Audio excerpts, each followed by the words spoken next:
This is I saw after had been played the Silver Pines demo for almost 2.5 hours. I only launched it because I need one more short demo for another video. Hello guys, I'm Marusia. Take a seat, grab some snacks and let me tell you everything about the Silver Pines demo. And let's try to figure out why this demo is so long and why that might be exactly the point. Let's start.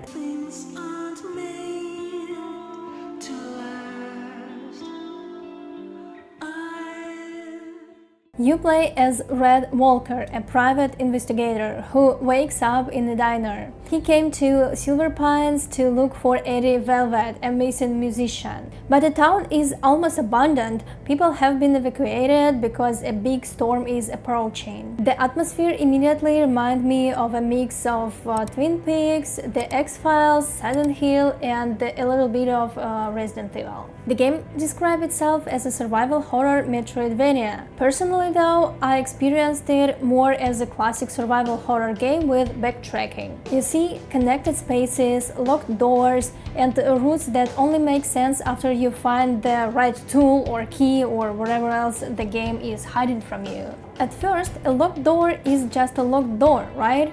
After an hour, I will remember this place, I will find the key and I will come back. And to help you remember all these places, you have to take a photo with a Polaroid camera so they appear on your map. I think this is such a cool mechanic. It's original, it's useful, and it perfectly fits the fact that you're playing a private investigator. Since I've already started talking about gameplay, let's get into it. Coins let you save at payphones, but they can also buy ammunition or medicine.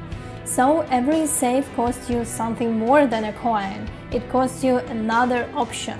A bullet can take down the monsters, of course, or as I only realized when I started the demo for a second time, it can shoot a rusty padlock off a door and give you access to something valuable. Your melee weapon saves ammunition, but it breaks down and needs tape to repair it.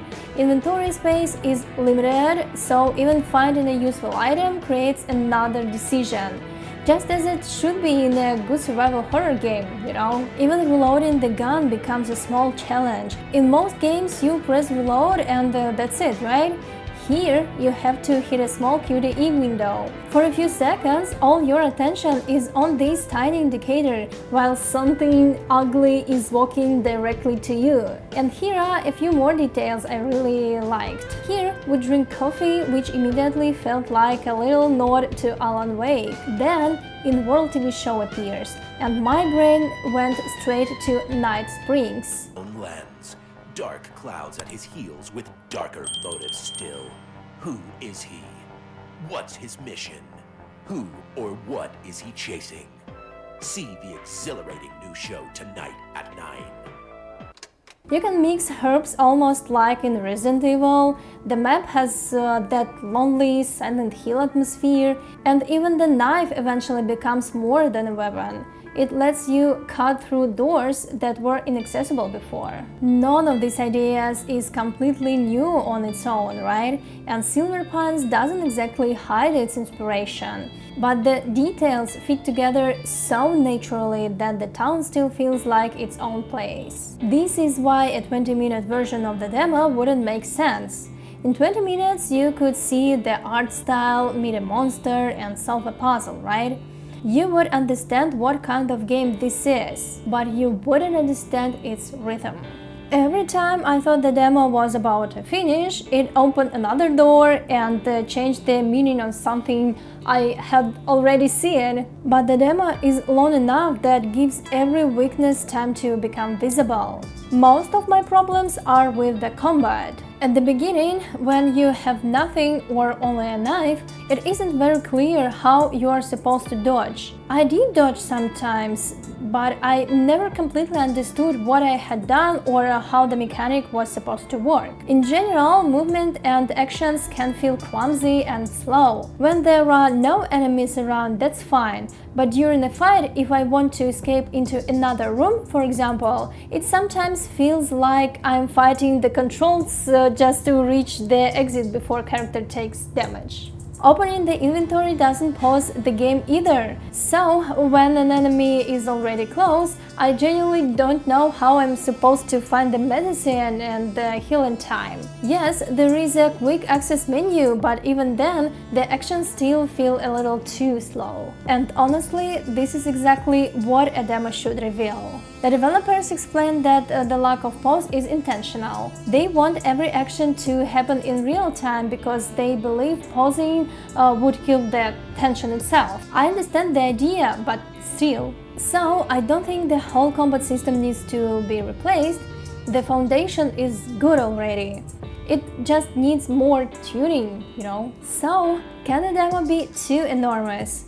The full game is currently estimated at roughly 12 hours to reach the first ending and around 15 hours to see all the endings, based on the developers' current testing. So yes, 2.5 hours is enormous for a demo, but it isn't even a half of the Silver Pines. By the end, you understand how the game wants you to explore, spend, save, fight, and remember. The larger world, the optional stories, and the multiple endings are still ahead. The demo reveals a lot of mechanics, but it doesn't solve the mystery. So yes, I think the Silver Pines demo should be this long. Not every demo needs 2.5 hours, you know, but this one does. Because its main attractions is not a single mechanic, you know, or monster or jump scare or whatever. You know, it's like the relationship you slowly build with the whole town. Silver Pines can be violent and surreal, but it can also feel strangely cozy.